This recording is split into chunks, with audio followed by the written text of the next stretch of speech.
और एक दिन कुछ ऐसा ही होता है जब चाची और भतीजा कमरे में बिना कपड़ों के नग्न अवस्था में एक दूसरे के आगोश में होते हैं, अवैध संबंध बना रहे होते हैं।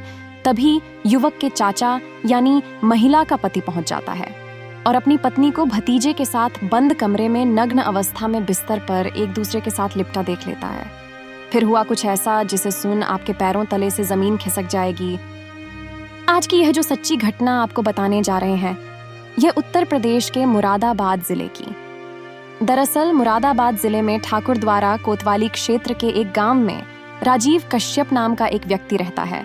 वह हलवाई का कार्य करता है। राजीव का शव गांव के बाहर गेहूं के खेत के पास मिलता है।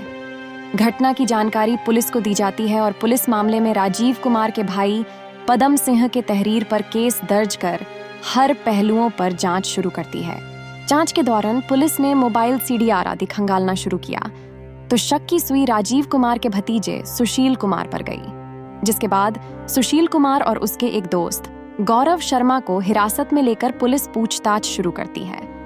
तो भतीजा सुशील कुमार ने अपना जुर्म कबूल कर लिया और पुलिस के सामने अवैध संबंधों से लेकर जमकर खेले गए खूनी खेल की कहानी अपने ही जुबान से बयां कर डाली।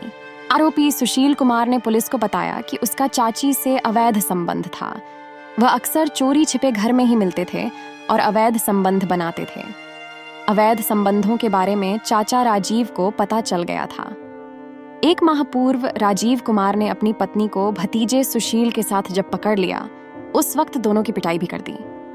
बाद में सुशील ने अपने दोस्त गौरव शर्मा के साथ मिलकर राजीव कुमार की हत्या कर दी। बताया जाता है कि पुलिस के पूछताछ में सुशील ने बताया कि उसने चाचा की हत्या की योजना पहले ही बना ली थी, लेकिन मौका नहीं मिल पा रहा था। सुशील कहता है कि वह अपने चाची से प्यार करने लगा था और दोनों में अवैध संबंध बन गए थे। चाचा के द्वारा पिटाई से आहत होकर उसने गांव के रहने वाले एक पैथोलॉजी में काम करने वाले अपने दोस्त गौरव से मिलकर हत्या का प्लान बनाता है। 6 फरवरी 2023 को चाचा राजीव और फूफा राजेश कुमार गांव में शराब पीकर घूम रहे थे। मौका देख सुशील शाम करीब 7 बजे गौरव की दुकान पर पहुंचता है और कहता है कि तुम मेरे चाचा को शराब के बहाने जंगल में ले जाओ। 7:30 बजे का वक्त गौरव ने कॉल करके राजीव कुमार को गांव के बाहर खेतों के पास बुलाता है। गन्ने के खेत में सुशील पहले से छिपा होता है।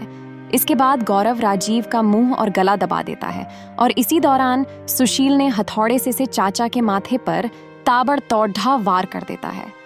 घायल राजीव जमीन पर गिरता है और उसकी मौत हो जाती है।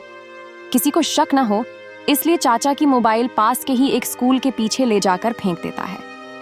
पुलिस ने घटना का खुलासा करते हुए दोनों आरोपियों को जेल भेज दिया। दरअसल किसी ने नहीं सोचा था कि जिस व्यक्ति ने भाई की हत्या के मामले में तहरीर देकर कार्रवाई की मांग की थी, वास्तव में उसी का अपना बेटा कातिल निकलेगा।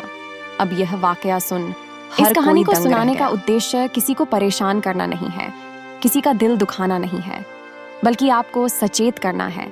आपको बताना है कि वास्तव में अवैध संबंधों का जो अंत होता है वह बेहद हो खराब होता है। चंद समय की वासना को शांत करने व रंग रलियां मनाने के लिए सुशील ने चाची के साथ अवैध संबंध बनाए और कहानी का अंत उसे अपराधी बना देता है और अपने ही चाचा के साथ खूनी खेल रचकर फिर सलाखों के पीछे पहुंच जाता है। अब शायद आजीवन उसे जेल की चक्की ही पिसनी पड़ेगी। आप इस कहानी के बारे में क्या सोचते हैं? कमेंट में आपके जवाब का इंतजार रहेगा।